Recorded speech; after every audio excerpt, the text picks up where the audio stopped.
Greetings. I'm Rainie, Director of Internet and Technology Research at the Pew Research Center. It's my pleasure to welcome you to this gathering on behalf of Pew Research and Data.org. Today, we're releasing a report with Elon University's Imagining the Internet Center that looks at the prospects for ethical artificial intelligence design in the next decade. We've been asking experts to predict the future of the internet for more than 2 decades, and for this report, we asked them to think about this question.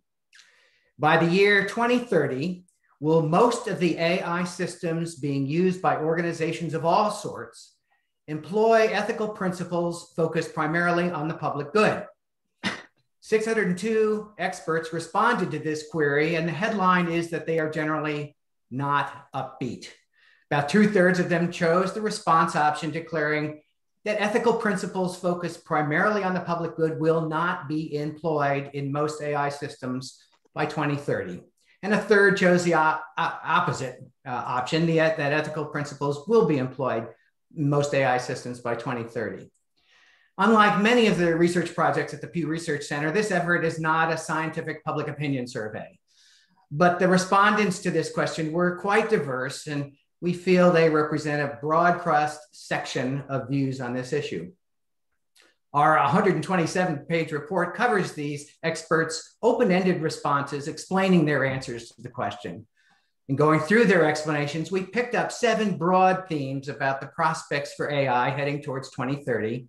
4 of them are doleful, 3 of them are hopeful. I'm going to run through the more negative themes, and my longtime research partner, Janna Anderson from the Imagining the Internet Center, will be covering the more positive themes. And then some very prominent analysts will be discussing all this with Danil Mikhailov, Executive Director of Data.org. So let's get started. One theme in the experts' answers is that a major challenge to implementing ethical AI design is that it's difficult to define ethics in the first place in ethical AI. They argued that the context of applying ethics really matters. Cultures define and apply ethics differently. Additionally, these experts argued that the nature and power of the actors in any given scenario are important to understand when it comes to applying ethics. In other words, context matters a lot when it comes to ethics. One typical answer along these lines came from Stephen Downes from the National Research Council of Canada. He argued, the problem with the application of ethical principles to artificial intelligence is that there's no common agreement about what those are. While it's common to assume that there's some sort of unanimity about ethical principles, this unanimity is rarely broader than a single culture, profession, or social group. A second theme in these experts' answers is that the control of AI today is concentrated in the hands of powerful companies and governments driven by motives other than ethical concerns. Some experts believe that over the next decade, AI development will continue to be aimed at finding ever more sophisticated ways to exert influence over people's emotions and beliefs, to surveil them in order to convince them to buy more goods, services, or embrace ideas. Susan Crawford, a professor at Harvard Law School who worked in the Obama White House on tech policy, voiced this theme well. We have no basis on which to believe that the animal spirits of those designing digital processing services bent on scale and profitability will be restrained by some internal memory of ethics, and we have no institutions that could impose those constraints externally. According to these experts, the third negative theme about the prospects for ethical AI design is that a lot of AI systems are already deployed and abuses are already occurring. They note that AI applications are already at work in black box systems that are opaque at best and at worst impossible to dissect. How can ethical AI standards be applied under these conditions? Well, history has shown that often when abuses arise, remedies follow them, but this time it's different in the view of some of these experts. These ideas were contained in the answer written by Sam Adams, a longtime IBM veteran, now working for RTI International. He wrote, "The AI genie is completely out of the bottle already. By 2030, there will be dramatic increases in the utility and universal access to advanced AI technology. This means there is practically no way to force ethical use in the fundamentally unethical fractions of global society. There's just too much power and wealth available for those who will use advanced technology unethically. The final negative theme focuses on global competition, especially between China and the United States. A number of respondents argue that the arms race between the two tech superpowers will shape AI development more than ethical considerations will. Amy Webb literally wrote the book on this. In our canvassing, she says, we're living through a precarious moment in time. China is shaping the world order in its own image, and it is exporting its technologies and surveillance systems to other countries around the world. But, she adds, we should also remember that there are cells of rogue actors who could cripple our economies simply by mucking with the power grids or traffic grids, causing traffic spikes on the internet, or locking us out of our connected home appliances. Well, after running through those downcast themes, it's time to turn to the more upbeat evaluations we got in this canvassing, and it's time to invite Professor Anderson to talk about that side of the story. Janna, over to you. As Lee mentioned, about a third of the experts responding to this canvassing were hopeful that by 2030, most AI systems being used by organizations of all sorts will employ ethical principles focused primarily on the public good. We identified three overarching themes arising from their responses. The first theme, a share of them said that the accelerating and unstoppable AI rollout will inspire development and adoption of harm-reducing strategies. While they mentioned quite a few ways in which this might be achieved, some of these folks, including Gary Bolles, the chair for the future of work at Singularity University, predicted that AI systems design is likely to be enhanced by AI itself to help achieve more ethical outcomes. He wrote, if we don't fix this problem, we can't even imagine how much off the rails this can go once AI is creating AI. And he added, I hope we will shift the mindset of engineers, product managers, and marketers from ethics and human centricity as a tack on after AI products are released to a model that guarantees ethical development from inception.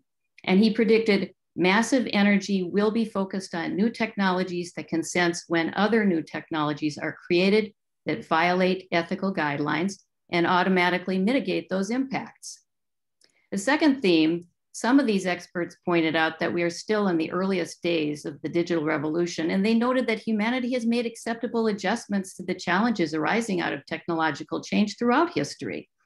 Don Hicks, a professor of public policy and political economy at the University of Dallas, wrote, inevitably, new technologies like AI only proliferate if they're pulled into use. This gives great power to users and leads to applications that look to be beneficial to a widening user base. And this whole process tilts toward long-term ethical uses. I know of no technology that endured while delivering unwanted or unfair outcomes. And the third theme, a share of these experts expressed optimism on today's widespread recognition of the emerging challenges of AI. They commented that open source projects on AI are making progress. They took note of hundreds of additional reports and commentaries issued globally and many dozens of convenings of expert groups across the globe gathered to discuss and identify ways to improve the design of human and technological systems. Michael Wolofsky, a professor of computer science at Rose-Hulman, whose work is focused on AI development, wrote, it would be unethical to develop systems that do not abide by ethical codes if we can develop those systems to be ethical. He said, Europe will insist that systems will abide by ethical codes, and the AI community in the United States is working very hard to establish a few large research labs. This is exciting as it enables the AI community to develop and test systems at scale. Many good things will come out of those initiatives. And Carol Smith, a senior research scientist in human-computer interaction at Carnegie Mellon, wrote, there are still many lessons to be learned with regard to AI and very little in the way of regulation to support human rights and safety. But I'm hopeful that the current conversations about AI ethics are being heard, and that as we see tremendous misuse and abuse of these systems, the next generation will be much more concerned about ethical implications. In closing, Lee and I would like to feature a portion of the insightful response to this canvassing from Ben Schneiderman, a distinguished global leader in human-computer interaction based at the University of Maryland. He wrote, "The huge interest in ethical principles for AI and other technologies is beginning to shift attention toward practical steps that will produce positive change. Already, the language of responsible and human-centered AI is changing the technology, guiding students in new ways, and reframing the work of researchers. True change," he said, "will come when corporate business choices are designed to limit the activity of malicious actors, criminals, political operatives, hate groups, terrorists, while increasing user privacy." Well, that's our big takeaways. Now we're turning things over to Danil Mikhailov, Executive Director of Data.org, for a group activity and our star panelists' comments on the issues. Danil. Hi, everyone. Thank you so much, Lee and Janna, for the introduction. So I'm Danil Mikhailov. I'm the Executive Director of Data.org. We are a nonprofit organization which is trying to fulfill our mission to build a field of data science for social impact. And for us, it's really important to consider questions of ethics, which is why I was really keen to take part in this panel. We want to make sure that we don't just have more data scientists working in the social impact space. We want to make sure that who they are is different to today. They're more representative of the communities they serve. And how they do it is also different to today. So we want to see more interdisciplinarity in how data science is done. We want to see more social sciences and humanity as be integrated into the process of data science design. So that's why I was so excited to be invited to chair this panel, and I have an amazing group of panelists. Just before we introduce them, I wonder whether we'll invite the audience themselves to venture an answer to the same question. So we have designed a quick poll for everyone to take part in with a single question. So if you all don't mind quickly selecting your answer, on a scale of 1 to 5, with 1 being very negative and 5 being very positive, what do you predict the impact of AI will be on your own life in the next 10 years? Let's give half a minute for everyone to try and select their answer. It'll be exciting to see if you match what the experts are saying.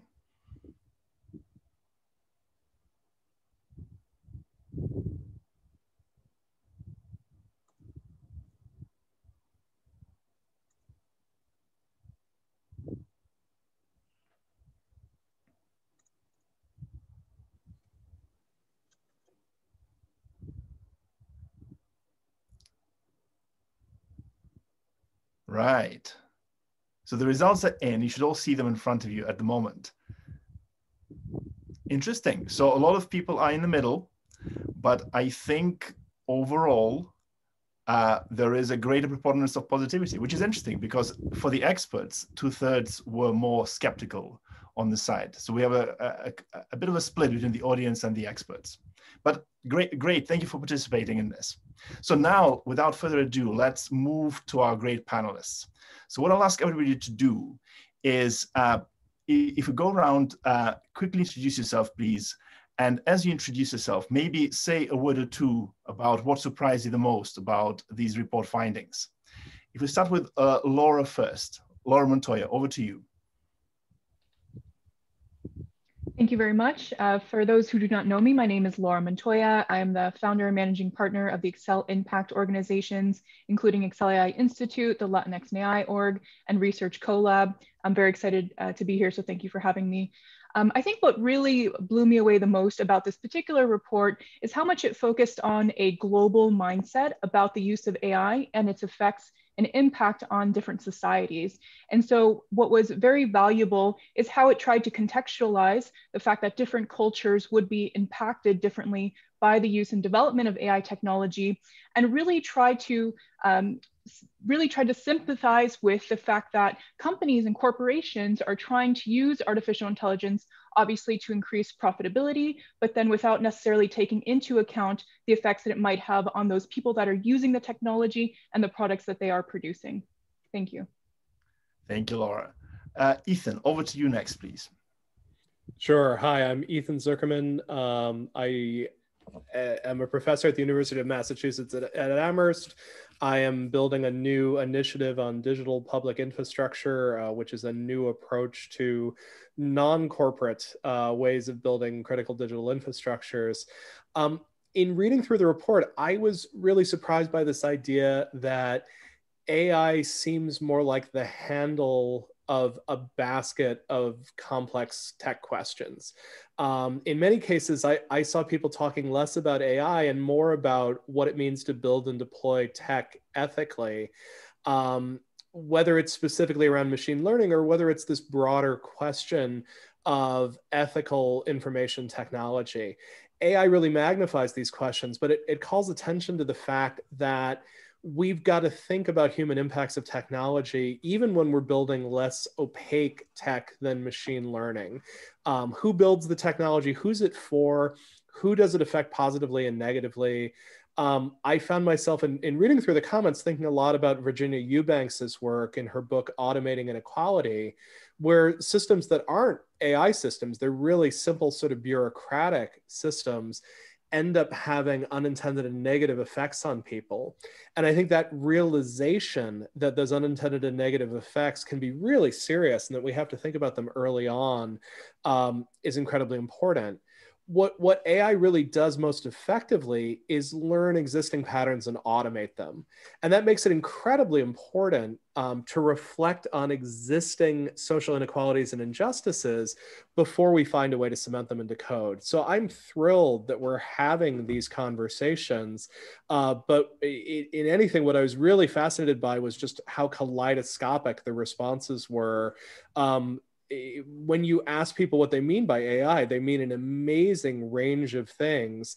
And I think that's actually very useful as we start having this question about ethical tech.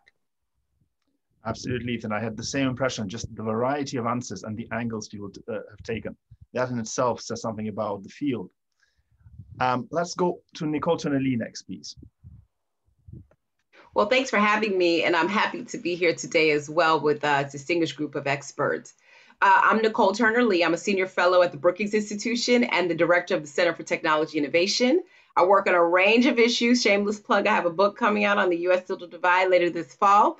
But when I'm not working on digital divide issues, I'm actually working on artificial intelligence, particularly algorithmic bias, the racial and structural discrimination that shows up in computer models.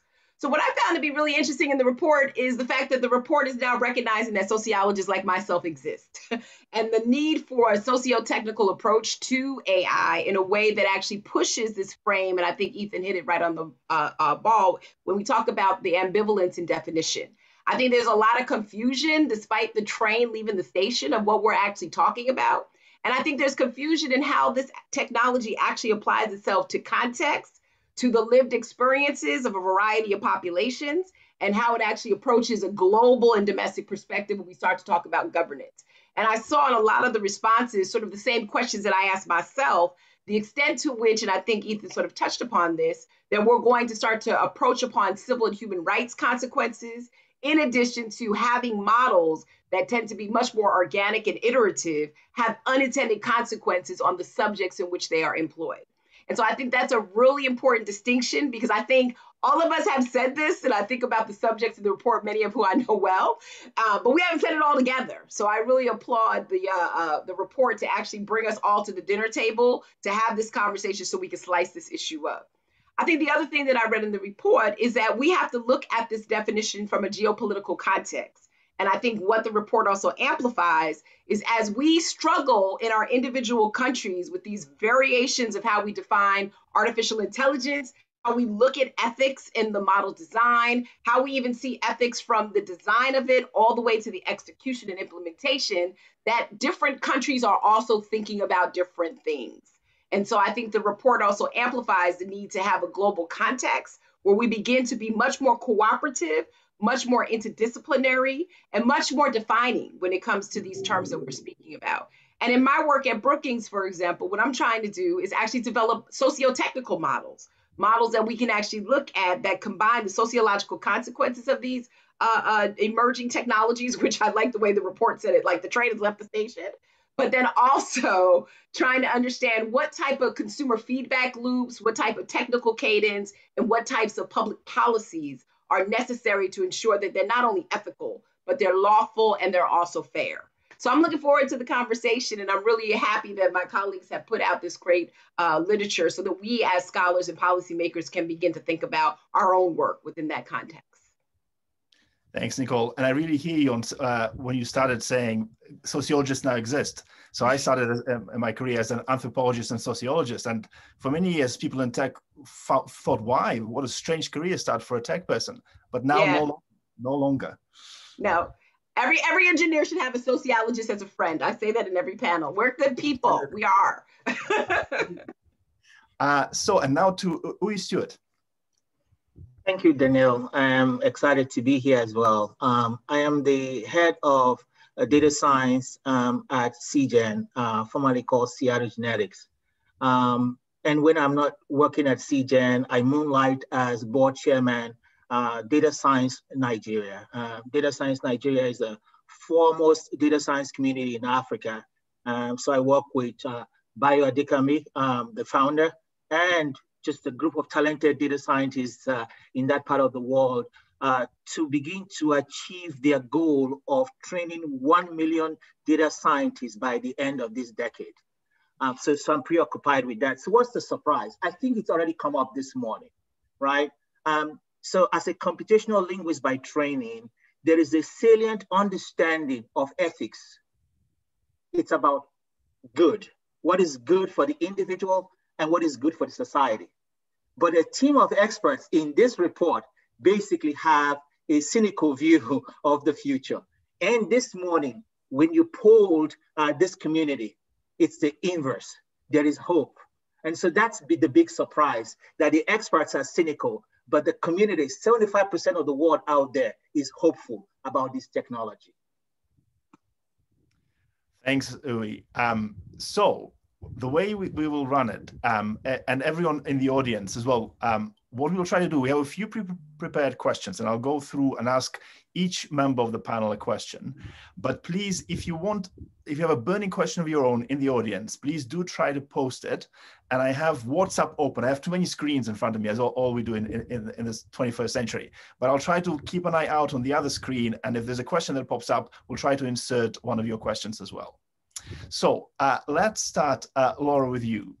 So your work, Laura, addresses the need for AI work to be done by and informed by a broader swathe of people, including those traditionally marginalized. For example, your symposia on demystifying AI and mentorship programs for data science and AI professionals in Central and South America seek to bridge that gap.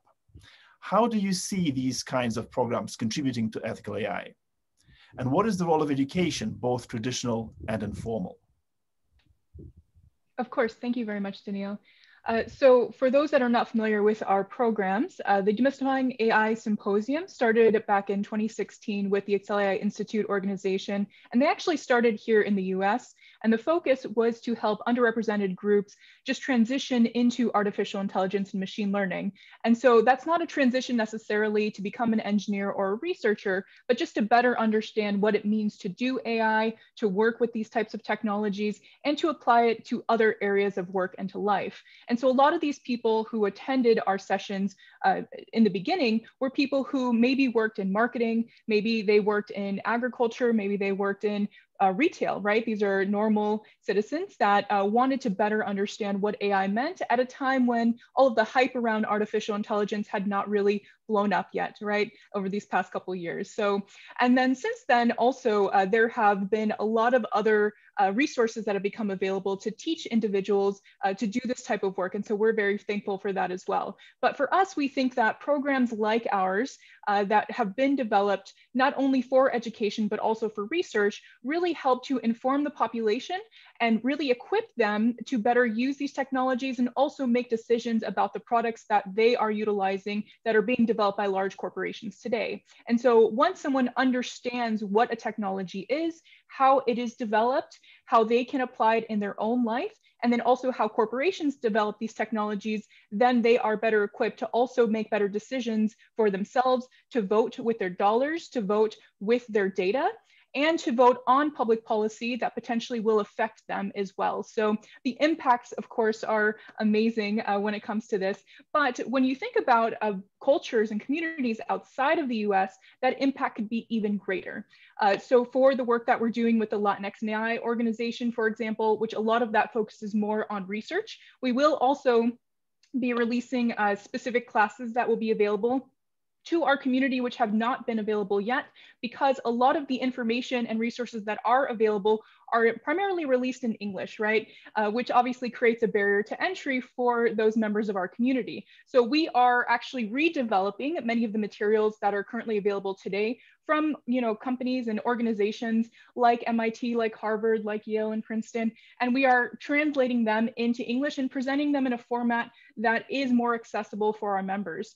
But also on the research side, what we do is we try to help people who are already doing this work in Central South America and also Latinx identifying individuals in other parts of the world to present their work, right? Because they've been doing data science and machine learning for a very long time, many years, and especially at some really key universities within Mexico, within Brazil, Colombia, Chile, and so on, but they haven't necessarily received the acknowledgement or the recognition of those individuals doing this work in places like the US or like Canada, right, in Europe or in China. So for us, part of the work we're doing there is to ensure that they do receive that attention and that recognition. They have a platform in which to share their work, and we provide grants for them to attend these very large and prestigious AI and machine learning conferences so that they can compete in this global AI marketplace, and then also gain more opportunities for things like grants, for new job opportunities and so on, and additional collaboration. So the impact from our organization and from our programs is really great. And we have found so much value in being able to provide this for our community. And that's not only through these programs, but also through our online forums. And we also now have developed this past year a mentorship program for those that are really new in their career. So maybe they are just finishing up their master's, their PhD program, or they're a postdoctorate, and they're really trying to get their first job in the industry, or they're really trying to publish their first research report, right? And so we try to pair them with individuals who are more established, senior within their career, that want to help. And those that are mentors do not have to be identified as Latinx, right? They could be, anyone who is an ally to the community and wants to see the community prosper and grow. So we pair those individuals on different areas of specialization and also their interests, and then how they want to pursue their career going forward in the future. And then once they are paired, they're able to assist them with their research, with their performance for presenting at these particular conferences, for publishing in a large AI machine learning journals, and then also for things like putting in applications for PhD programs or job applications or grants and so on. So again, that's another avenue in which we try to assist our members and really, really inform them so that they will have a better future and that the AI space will be more diversified on a global level from our membership base. Thank you. Thanks, Laura. No, I appreciate it so much. The dominance of English language, both in data science, but in science in general, creates real problems. It hides so much great research. I know this very well. I was a Russian immigrant, came to the West speaking not a word of English. So I personally know that particular problem. But it's great to hear what you guys are doing. Well done. So moving on then, Ethan, to you. So you responded to the survey as part of this report, and your response struck a very hopeful note. Just to read the quote back, because these pioneers have been so active in putting AI ethics on the agenda, I think we have a rare opportunity to deploy AI in a vastly more thoughtful way than we otherwise might have. So, and earlier in this month, we saw news stories, for example, about facial recognition shut down in all of Washington state due to its racial bias. So things are happening, change is happening on the ground. How do you think we get to a more thoughtful deployment? And what kind of informal and formal collaborations will drive this? Sure. Let me explain a little bit of the context. I am rarely the most optimistic person in the room, but I am actually optimistic about one aspect of AI and ethics. And the aspect that I'm optimistic about is not that I believe that the big companies experimenting with AI are going to be particularly ethical, or that we are particularly well positioned as a society or the academy to do this. But I have been absolutely astounded by how effective young activists have been in bringing up issues, particularly around algorithmic bias and racial bias within AI. And I've had a bit of a unique perspective for this. Many of the people on this call will know the name Joy Bolam-Winnie. She is a young woman who has done research, and here's where I drop the bomb, in my lab, that has demonstrated systemic racial biases within facial recognition technologies. And what's been super interesting is advising Joy on this work over the past 6 years. I've gotten to watch her build a movement that's really become international in scale, of people asking questions about who's building these technologies, who are they building them for, who are they impacting, and how do we evaluate whether these technologies are fair, whether they're transparent, and whether they're really thinking about the people that they impact. And Joy started this work really from a very personal point of view. She literally couldn't get a camera to detect her own face on a project that she was working on. It's now turned into helping companies like IBM improve their algorithms by using different training data, helping the US Congress understand this by putting forward congressional testimony around this, and then really building a movement that has helped have an influence in terms of legislation that is putting facial identification off the table in many locales until we sort of understand better what's going on. So my sole point of optimism is this. Usually we roll out a technology, we see the terrible harms that it does, and maybe 7 to 10 years after that, we figure out how we might regulate the technology, maybe. And that's been my experience over sort of 30 plus years of watching information technology roll out, have impacts, and then perhaps after the fact react to them. I feel like with AI, in part because we're realizing how many aspects of human society it could touch, we are starting to ask these questions much earlier in the process. So the fact that we have young scholars stepping up and saying, I want to study AI, but it's not that I want to build the next facial recognition system. I want to understand how we evaluate fairness. I want to understand how we build systems that work as well for people with darker skin as for lighter skin. I want to think about, what does it mean that these technologies are being developed in Silicon Valley, but they have enormous impacts for the global South? How do we do that in a way that is inclusive and ethical? We're asking these questions much earlier on than we have in many other fields. People in the chat have been pointing out that there are really rich fields like STS, science and technology studies, information studies, that are asking these questions about fairness, bias, inclusion, who is technology for? And what's really interesting is we're seeing that dialogue mainstreamed. So to be super clear, I am not optimistic about AI because I think that Facebook and Alphabet are good people. I am not optimistic about AI because I think a lot of the people building predictive systems are actually thinking about these issues. I am optimistic about AI because there is an army of ferocious activists coming out of academia, and particularly coming from the global South, who are trying to put these questions at the front of people's minds rather than waiting for 10 years to happen, after which it'll be too late to do this work. Thanks, Ethan. No, Joy's work is amazing. She's indeed the poet of code. I remember talking to her about it one time. Such amazing range from technology to activism to art, and in the way that she presents her work. Amazing. And the whole kind of Algorithmic Justice League colleagues of hers, Timnit and Deb, really important contribution. Thank you for that. Nicol, over to you.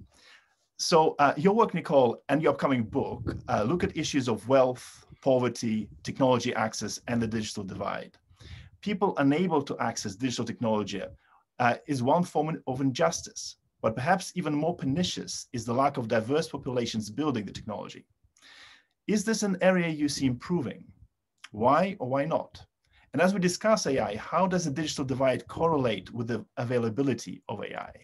Yeah, no, these are great questions. So I have two little comments I wanted to just make to Ethan's point. Black girl magic, Ethan, that's all I got to say, right? In terms of the women of color that have been coming out and actually talking about these issues. And then the second thing somebody asked about the title of my book, it's called Digitally Invisible, How the Internet is Creating the New Underclass. So let me respond to this question because I think it's really important and actually intersects with the digital divide. First and foremost, let's just start here with the digital divide. If you are on the wrong side of digital opportunity and you don't have access, something that Pew has regularly reminded us about, you are not in any part of this conversation. You are not getting any algorithmically driven tools, services, and benefits as a result of the fact that you're not online. And I think that's something that we have to continue to talk about when we balance the promise and perils of technology. Yes, we're using AI to actually solve issues around climate change. We're using AI to help us with regards to even getting a vaccine. But if you are not one of the subjects that is part of the conversation, guess what? You are a passive observer in this ecosystem, and the likelihood that an algorithm will be designed to come to your community is probably no. The second point I think that you're talking about, though, is we have to think about how these models will form. And this actually goes back to Joy's work as well as others. First and foremost, I think we really have to start at square one. We all come to the table, whether we are sociologists, computer scientists, anthropologists, and others, with our values, norms, and assumptions about the world. And those values, norms, and assumptions, and those explicit as well as implicit biases factor into the design and development of computer models. It's no secret that we have seen big mistakes, like a healthcare algorithm that kicks out Black patients simply because someone didn't think that a variable around the amount of money one invests in healthcare or hospitalization was going to impact it, because they didn't know that people of color do not pay into healthcare because of the lack of affordability or the accessibility of those institutions. Somebody didn't know when you develop a criminal justice algorithm that helps judges and judges decide who gets detained and who gets released, that we are already dealing with a flawed criminal justice system that over-criminalizes Black and brown respondents. And as a result, you're building a model over something that is historically flawed. And so I think if we're going to talk about how we actually make these models ethical, I would also say that we need to make them fair and inclusive. And we have to incorporate diversity at the onset so we know who is at the table, particularly when we're dealing with things that are less, pernicious. I'm okay with nobody being at the table who knows that I love red dresses and the movies that I like to watch. But when it comes to credit, when it comes to criminal justice algorithms, when it comes to whether or not a facial recognition algorithm will not only recognize my skin tone, but whether or not I change my hair, which is what I often do, then it means that we don't have the right people at the table designing these models. And so I think when we look at things like diversity, we squarely have to go back to how that impacts it. I would just say this as well, because this is something I'm working on at Brookings. We need somewhat of an Energy Star rating when it comes to these models that are actually being deployed into the public domain. One, because companies that make mistakes, that actually break it first and fix it later, are really engaged in what I call permissionless forgiveness. And sometimes the unintended consequences for the subject are just too hard to come back on. And so I think we really need to have a conversation around, what are the areas of concern in our society that have a public interest aim? Creditworthiness, housing, employment, education. Let's spend some time there. And I think that's what the report is kind of indicating, unpacking what is so nebulous about that and where are areas that we need to sit down and put our heads together interdisciplinary to figure out how we do not make mistakes. So Danielle, you can tell that I'm really passionate about this stuff, because I think at the end of the day, when we look at vulnerable populations that Laura talked about, people have already, marched and advocated and mitigated civil rights laws to ensure that they have the right to vote. They didn't want their vote repressed in 2016, right? And so when we have algorithms that are essentially preying upon the historical vulnerabilities of our society, done and created by developers who are not sensitive to the lived experiences of groups, and we allow those models to find themselves in places which are particularly sensitive and unretractable, then we need to go back to the table, because the technology that is done for good ultimately becomes the harms that we've been trying to fight for a very long time. So again, I think that that's a longer conversation, but this Energy Star rating that I'm building, this model, is sort of getting at that by creating, I think, some built-in feedback loops. So we can begin to have these conversations about inclusive, fair, and ethical algorithms. Thanks, Nicole. No, passion is exactly the right thing. Part of the biggest problem, as I can see, and you mentioned it, is the people who are building and designing. Are they representative of the communities that these products are designed for? Do they look like those communities? Are they living among those communities? And without it, they will not ask the right questions. So it is as simple as that. But thank you for that contribution. Uwe, over to you. So one of the principal worries expressed by respondents that it is difficult to define ethical AI or ethical in general. So much depends on context. There are cultural differences, and the nature and power of the actors in any given scenario are crucial. And norms and standards are currently under discussion, but global consensus may not be likely. What is ethical in China? What is it in Russia? What is it in Nigeria?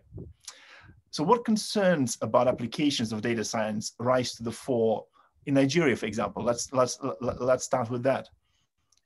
Thank you, Danil. And I agree with everything that's been said by these great panelists. And I want to just bring a different coloring, speaking from the Nigerian experience, but generalized to 75% of the world's population. Yeah. Let me quote Ben Schneiderman from the Pew report that we are all discussing right now. And Ben says, ethical principles, which includes responsibility, fairness, transparency, accountability, auditability, explainability, reliable, resilient, safe, trustworthy, all of the things we've talked about, they are a good starting point. Here's my paraphrase. But much more is needed to bridge the gap between the promise of AI and the realities of global inequalities. So in my view, I want to replace ethics with what is good for the individual and what is good for society. Let me just explain a little more from the Nigerian experience. And to answer your question, there is one major concern in Nigeria, and I think this is true for 75% of the world's population, especially where you have an environment that is riddled with scarcity. In this environment, AI should enable decision support through problem-centric applications designed for those at the bottom of the pyramid. Let me explain even further, again, from the Nigerian experience, and this is true for Africa and for the entire global South, that there are more mobile phones in these communities than adults. With this ubiquitous device, this is a missed opportunity. AI and data science should focus on what is good, that is, be ethical and make money through economies of scale by producing applications that are AI enabled for decision support. Let me even explain furthermore what I mean by decision support. In 1943, Abraham Maslow proposed what has come to be called Maslow's hierarchy of needs. I think everybody knows this. So my social science side is coming out right now, right? And at the top of the pyramid is self-actualization, which is great. But at the bottom of this pyramid is what is called physiological needs. They are the most essential things a person needs to survive. I would even generalize that a society needs to survive. They include the need for shelter, for food, for reproductive rights and ability, for health, right? Now, if you go through the science and the literature, when physiological needs are not met, the outcome is death. Just ponder, think about this. When physiological needs are not met, the outcome is death. So for more than a third of the world, it's a matter of life and death when it comes to physiological needs. This is ethics. This is what is good. Let me give you some examples, and I think Nicole touched on it. Look, in this part of the world, I live in Seattle. All of us have nailed decision support to a science. If I have to leave my house now, I check the weather. There's precision, and I check how to dress. But in Nigeria, nearly 70% of folks work in agriculture. For crying out loud, where is the AI to help them to understand when to plant, what to plant? This is decision support. Let me talk about another topic that is near and dear to my heart because I'm a girl dad. Women, girls, maternal, newborn, infants, they are just left on their own. How can women learn to space between births? Pre and postnatal education, who's providing that? I mean, these are basic physiological needs that AI can provide, and yet we are lacking. One more example. Majority of folks live on less than $2 a day and need to optimize their income, pay school fees, pay house rent, hustle. Where is the algorithm to expose them to loans, soft loans? Look, let me just cap this. In Nigeria and for 75% of the world, the major concern is that AI should focus on what is good, dare I say public good, and address physiological needs because it's a matter of life and death. I understand data governance. I understand everything about ethics and fairness, but it's about what is good. Thanks so much, Uwe. This goes back to this conversation again about who is designing it and where it's designed. Like we said in the dialogue with Nicole, because the centers of excellence tend to be in Seattle or San Francisco or Boston or London and not in Nigeria, for example, then the people who are having those decisions about investment and prioritization are not picking those problems as the first ones to solve. And that's a big issue. From what I can see, I think, how do we democratize and get the centers of excellence, the capacity built to be on the ground in the communities, to make different decisions informed by their local priorities? That's the big challenge for us. But thank you so much. Right, I will have a check of the audience questions now. So bear with me for a second. My phone has been buzzing as we talked. I think we have hundreds, so let me just check. Right, I am right. We have hundreds of questions. So I apologize in advance to the audience. I cannot get them all in, but I will get a few. One question, for example, and this is now to anyone on the panel, so feel free to jump in. Question, is the speed of AI and tech development too fast for a standard feedback loop that leads to awareness, to regulation, to mitigation? Who wants to take that?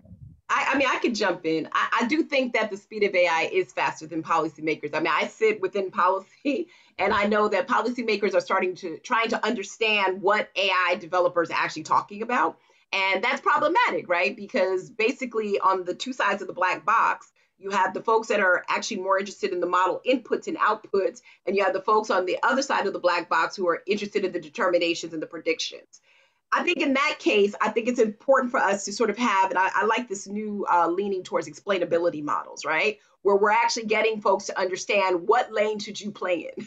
And so I tell policymakers all the time, as part of my work, is perhaps we should be looking at, again, these sensitive topics, but more so the predictive capacities that are being produced.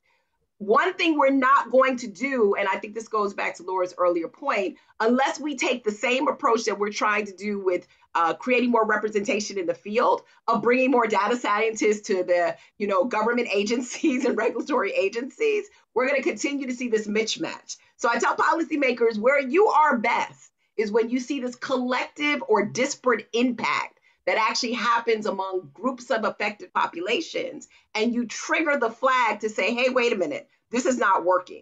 And it's tough to do. I'll stop here because the opacity of the internet makes it quite difficult for us to discern whether or not people are receiving disparate treatment or differential treatment, right? And so I think these are terms that we have to grapple with. But policy at this point, it's going to be very difficult to catch up unless, and this is just I promise my last point, unless policymakers really prescribe civil and human rights laws to the digital space. And this is, again, another project that is part of my work at Brookings. What does it mean to have fair credit in the online space? What does it mean to have fair housing laws applied to the online space? That's where I think you might see two tango a little better. But right now where we're at, it's sort of like an open party where people are trying to figure out what space and what lane they should be in. Great, thanks, Nicole. Ethan, I think you got a hand up too. Do you want to go in? Yeah, I just want to build on what Nicol had to say and maybe add just one thing on top of that. Policy is usually pretty late to the game on tech. Usually the horse is not only out of the barn, but is well down the road before we're starting to work on these things. One of the things that we're finding around algorithmic justice, and I'll say that phrase rather than AI because AI is a little overbroad, is that some of the tools and some of the methods that we have to regulate negative societal impacts might already be in place. So I had an amazing meeting a couple of years ago. I had Sherilyn Eiffel, who is the head of the NAACP's Legal Defense Fund, come up to my lab to basically get a day-long education in algorithmic justice. And at a certain point, I had to turn to her and say, Sherilyn, you're the most important civil rights advocate in this country. Why are you spending a day with me? And she ended up saying, look, if we could have fixed redlining in the 1950s, we would have closed the Black wealth gap in America. And we would not be dealing with the fact that the average household wealth of a Black household is a tiny fraction of what it is a white household, and the enormous social inequities that sort of come from there.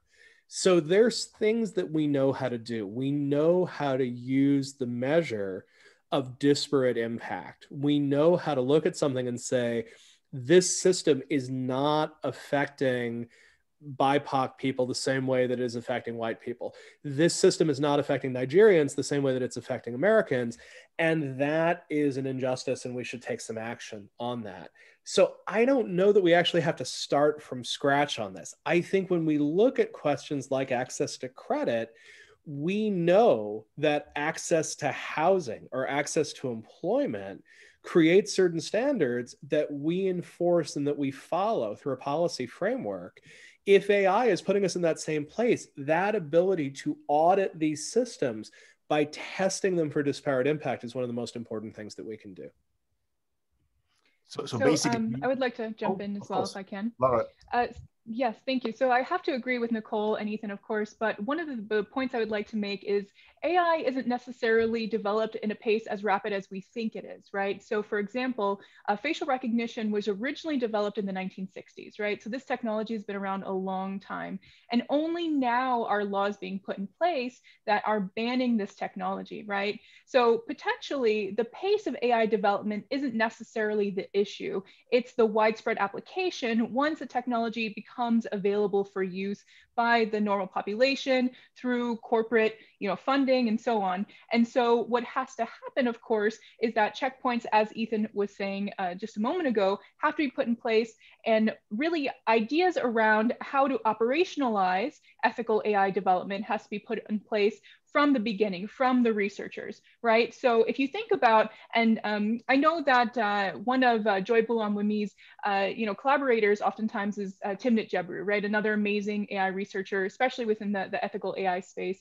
A lot of the work that she did when she was at Google included things like the data cards for for data models, and then also model cards for models as well, right? And the idea behind these data sheets and these model cards, right, is to ensure that when a researcher is developing these particular tools, that they're informing not just the population, but also other researchers how this technology is being developed, what is being used as far as the data is concerned, what the outcomes were, what different hyperparameters were used for fine tuning, and so on, so that there is that reproducibility, right? So there is that explainability incorporated through the process, through the publishing as well. And so in that way, there is no question about what is this technology doing and how is it being used and how is this information sourced and so on, and who may have been left out of the equation, right? And I think that's a big point that Nicol was making earlier as well, right? Is if these individuals are being left out of the equation, then not only are they lacking access, but potentially they're lacking convenience, and the impacts to them are also going to be greater, right, for those parts of society. So when it comes to the pace of development for this technology, it can take a long time. And I think we need to be a little bit more reasonable in our expectations of how long does it take for this technology to be developed. But then once it is developed to the point where it will scale incredibly rapidly, what needs to be done and what should have been done and put in place in advance to ensure that the impact and the harms from this technology are not going to be so great. Thank you. And then, Danielle, if I could just say one quick thing on Laura's point, just because I think it's important to be said in this conversation, but we shouldn't rush to ban technologies.